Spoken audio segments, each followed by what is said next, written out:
আজ মঙ্গলবার আর কি গরম পড়েছে। দুপুরবেলা ভাবলাম যে আজকে যদি জল ভাত হয় তাহলে খাওয়াটা মন্দ হয় না। সেই জন্য ভাতের মধ্যে আমি ডাল দিয়ে নিলাম। ডাল দিয়ে তার ওপর দিয়ে আমি পেঁয়াজ কুচি ছড়িয়ে নিলাম। তারপর কাঁচা লঙ্কা কুচি দিয়ে দিলাম।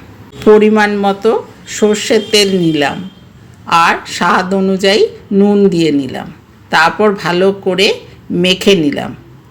কিন্তু জল ভাত খাবো, জল থাকবে না সেটা কখনো হয়? তারপর জল দিয়ে নিলাম। জল দিয়ে ভালো করে মেখে নিলাম। আমার পান্তা ভাত মাখা বা জল ভাত মাখা রেডি।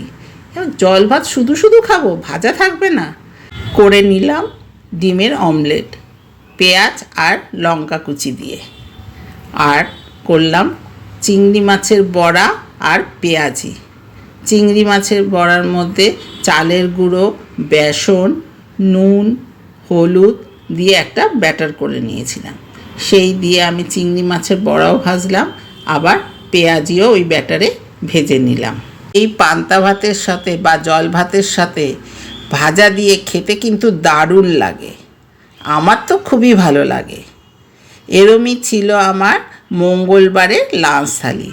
তোমাদের যদি এই লাঞ্চ থালিটা ভালো লেগে থাকে তাহলে একটা লাইক করে দিও।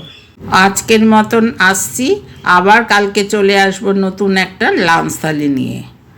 Thanks for watching. টাটা।